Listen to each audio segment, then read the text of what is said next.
Okay guys, welcome back to my YouTube channel. So for today's video guys, gagawa na tayo ng reaction video dito sa inaabangan natin. Ito po ang ating kapamilya incognito. At ito na po ang ating full video reaction, no? So sa lahat po dyan, thank you so much sa inyo lahat dyan. At sa lahat na hindi pa nakapag-subscribe, huwag nyo sana nakalimutan na i-click yung subscribe button. At i-click mo na rin yung bell para ma-notify kayo sa tuwing maglalabas ako ng mga reaction video katulad dito. At yun na nga guys, syempre.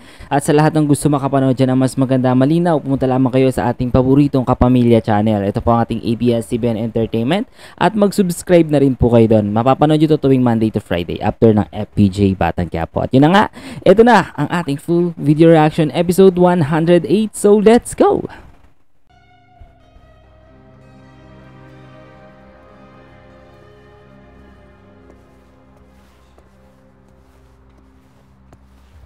Yan na. Ang tapang ni Andres, no? Ano pa kayo mo? Yung katawan ng kapatid ko. Bigay mo na sa akin. Hindi ko siya ibibigay sa'yo.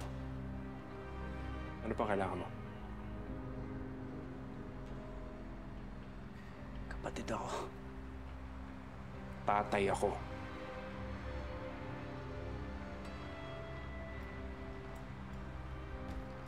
Kinuha siya sa amin ng Elcano. Dahil sa'yo, wala na siya ngayon. Pinaikot mo siya sa mga baluktot niyong pinaniniwalaan. Oo. Ginawa ko siya. Minolde ko siya sa paniniwala ko. Pero kahit kailan hindi ko siya pinilit. Sinunod niya ako dahil minahal ko siya. Ano alam ng isang bata? Kung di kainin ko anong nasa harap niya, di ba? At ikaw, pinagsamantalahan mo yung kahinaan na yun. Bala ng kasama mo ang unang bumaon sa katawan ng anak ko. Kung may gusto kang sisihin, huwag ako. Huwag ikaw? Sino ba ang naglagay sa kanya sa posisyon na yun? Hindi ba't ikaw? Kaya ikaw ang unang naglagay ng bala na yun sa ulo niya. Pasalamat ka. Kapatid ka ng anak ko. Dahil kung hindi, pinatay na kita dito.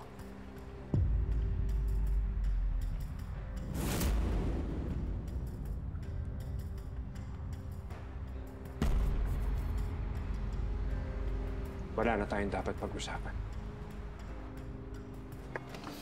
Manuel! Manuel!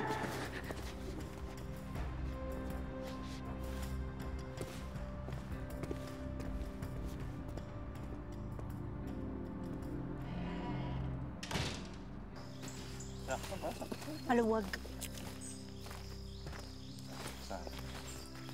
Ano, okay lang ba talaga sa'yo na samahan mo pa ako dito? Hindi ba pwedeng samahan mo yung ninong mo? Mas importante yun. Ano ka ba? Magkasawa nga tayo, di ba? Mas okay na yun, saka. Baka mas lalo magtaka yung effort na kapag hindi tayo magkasama. Oo na. Gets ko.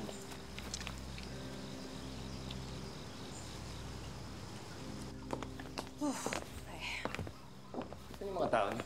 Sabi mo na hindi ikaw ang may dahilan ng pagkawala ng mga sabongero? Pero totoo ikaw ang may dahilan. Wala nga ako. Saan yung security ni Dad?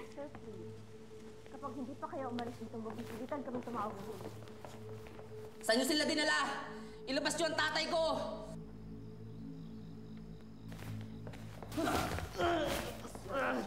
Si tatay ko!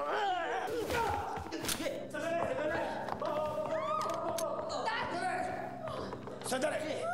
Umalis na kayo rito ng pera! Kami nang bahala rito! Kami nang bahala! Umalis na kayo! Sir, please no! Huwag kang makikila! Please no! Putukan ko to! Pare, sorry. Sige na, baka pwede natin pag-usapan to ng mas maayos, di ba? Dahil ano dapat pag-usapan pa? Itong hayop na to ang may pakana sa pagkawala ng mga sabongero! Puro spekulasyon nyo lang ang lahat ng yan! Aminin mo na kasi, Dad! Aminin mo na! Walang patutunguhan yung negosyo mo! Totoo yung sinasabi niya! Kat! Sandali, anong aaminin ng papa mo kung di naman totoo, di ba? Totoo yun! Totoo yun! Totoo yun! Oo! Ano, gagawin pa natin away magkasama to. Ngayon talaga. Oh, ano? Kakampihan mo pa? Kakampihan mo pa? Kapihan ko Kakapihan ko siya! Bakit?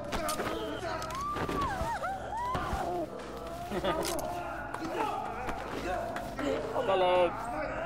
Ang galing guys, sobra. Grabe. Itong mga to may mga baril, wala namang ginawa! Kulang sa training, ang lalambot! Ano ba yun? Ang galing nyo. Tipog. Press pa. Uy, okay lang. Da. Buntis pa naman.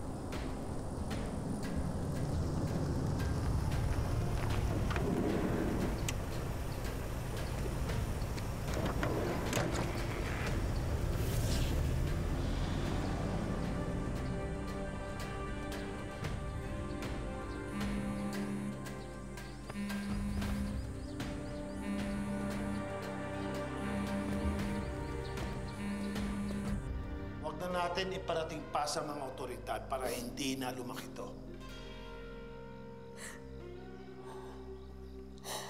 Uy, tsaka kayo next time, tingnan yung mga pinapapasok nyo kung armado. Opo, mama. Ay, naku.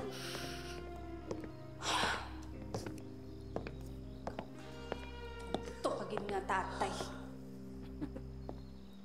Ano? Di ba noon ko pa sinasabi sa'yo na tigilan mo na yung ginahimo mo?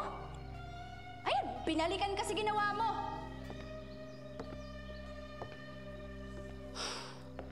Kapila ko na ginahambal si Ibo, wala ko yung labot sa pagkawala nila. Ay, hindi ka pala magdanay. Kung gusto mo humaba yung buhay mo, tigilan mo na yung illegal mong negosyo.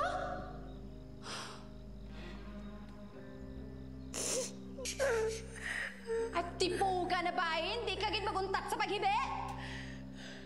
Iyak, iyak. Ano, umiiyak ka dahil muntik mamatay yung tatay ko o umiiyak ka dahil di siya natuluyan? Labrala! Ano? Ari na naman ta! Bakit? Yan naman yung gusto niya para makuha niya yung pera mo? Gusto na na! Hindi ako titigil! Hindi talaga ako titigil! Hindi ka rin... Taasan muna tayo palamig tayo. Dito, kita mo na kami ang bahala dito. Sorry po. Anong tito? Call me daddy. Sorry, daddy. Daddy, sorry, diba? Okay. Tama na. Tama na.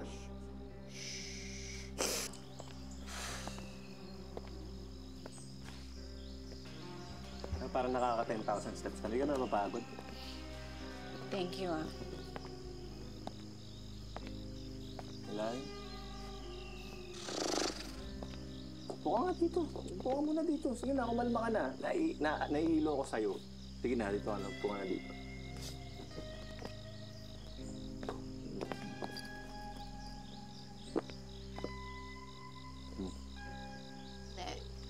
Tsaka sorry din kasi damay ka pa sa gulo namin pamilya. Kaya yung problema, di ba? Astig nga yung nangyari kanina. Isipin mo yun, nagkatitigan lang tayo. Tapos alam na natin yung mga gagawin ng isa't isa, di ba? Yan yung tinatawag na chemistry, di ba? Connection.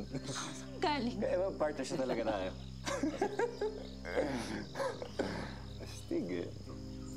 Hindi, pero seryoso, sorry na damay ka pa sa gulo ng pamilya namin. Ano, sa ngayon, pamilya mo na rin ako. Mrs. Guerrero nga, di ba? Mrs. Guerrero. Please, huwag mo akong tawagin. Papatayin kita. Sorry. Mrs. Guerrero. Sorry. Hindi, pero seryoso. Thank you. Hindi kasi kung alam mo kung iba yun, wala na sila. Tatakas na lang para hindi masabit sa gulo. Yun kasi talaga wiring ng mga tao eh. Sarili muna bago iba eh. Pero First, ibahin mo ko. Iba ako eh. yun na nga. Mas gusto ko yung gulo. Hindi naman. Pero okay lang naman ako, di ba? Masaya naman ako. Tsaka, ganun talaga pagka-pamilya, di ba?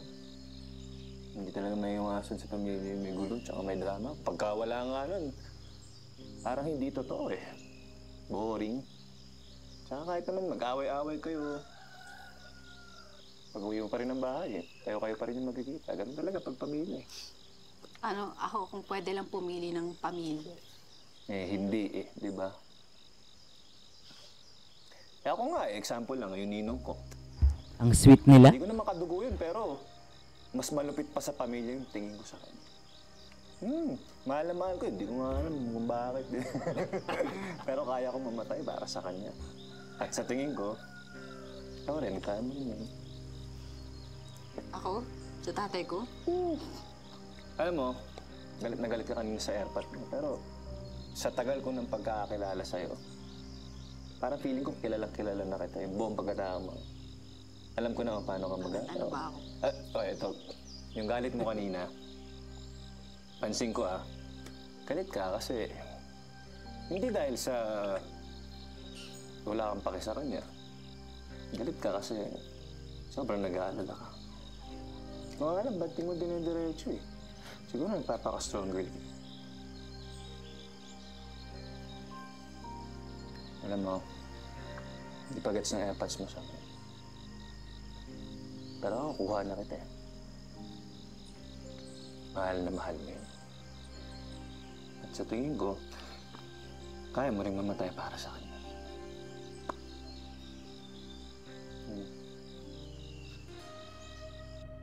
Alam na natin ang tungkol dito kay Tomas Guerrero. Ulila sa magulang ay sa Boys Town, inampon. Pumasok sa pagiging sundalo, pero natanggal. Hindi nakatapos.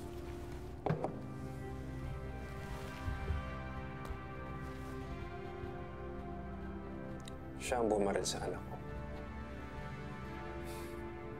Jose Bonifacio. Anak ni General Antonio Bonifacio na nakakulong ngayon. Dating Naval Special Operations Group. Bukas ang profile niya bilang dating sundalo na natanggal sa serbisyo dahil sa pag-aaklas. Sila? Wala pa akong detalye sa kanila.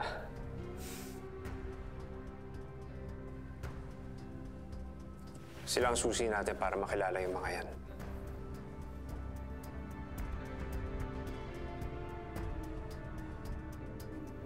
On it, Nako. sir. Kaya Jay, yung gusto ko, yung hindi inaasahan. Para kay Diego. My God.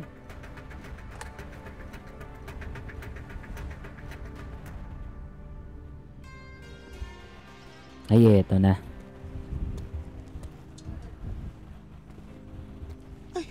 Apo, saan ka ba nang galing? Nag-aalala ako.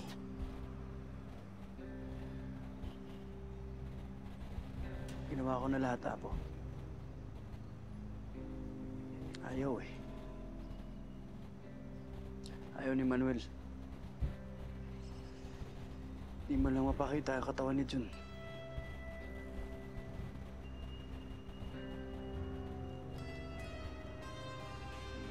Kailangan na natin tanggapin.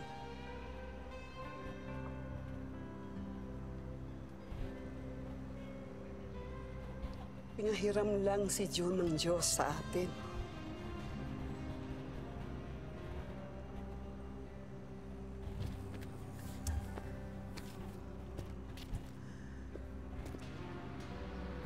Alalahanin na lang natin yung Jun na kilala natin. Yung batang masaya, mabait, makulit. Yung Jun na mahal tayo. Grabe, no? Nga lang ang iisipin ko. At hindi yung kung sinong Diego yung sinabi mo. Masayang ala-ala na lang, Andres. Tama. Tama si Lola. Para makapagsimula tayong muli.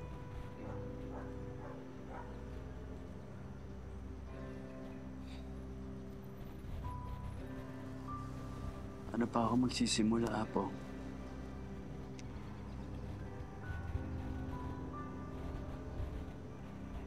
Andito ako, Apo.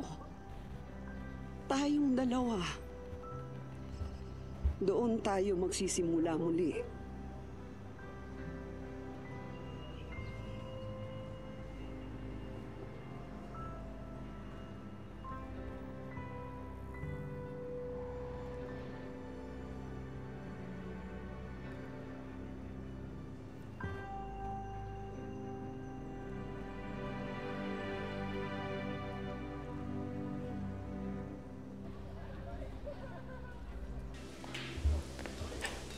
Ay, ito yung kailangan. Thomas. Alam mo, huwag na lang muna natin siya kausapin.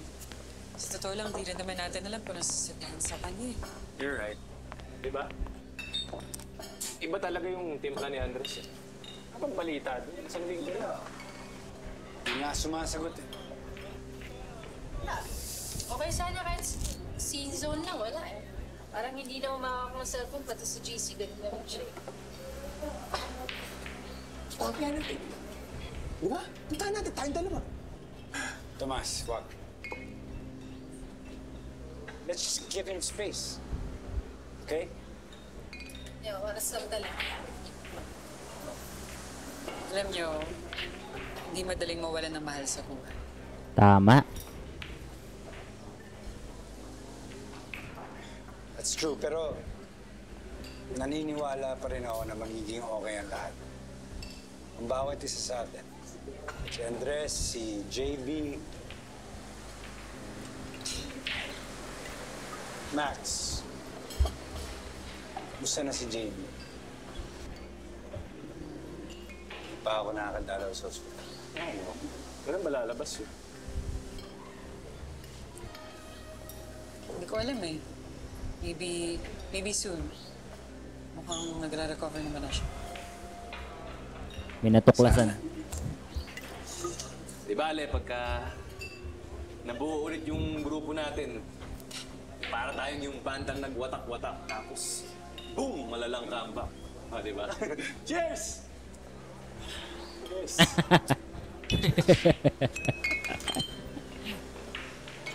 Si Thomas talaga.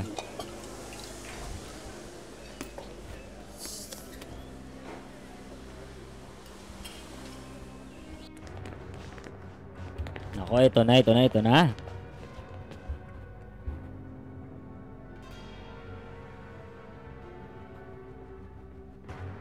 Team, now we begin phase 1.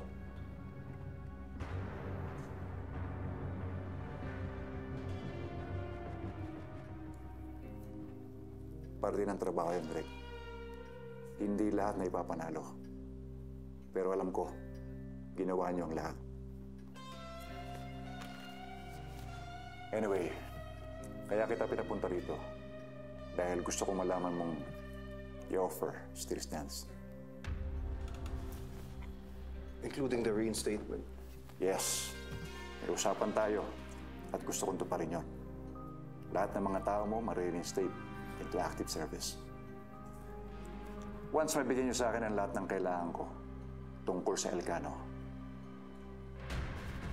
maasahan pa naman siguro na Nice! tulong niyo laban sa Elcano, hindi ba? Mare-reinstate silang lahat. Lahat yung pangarap nila.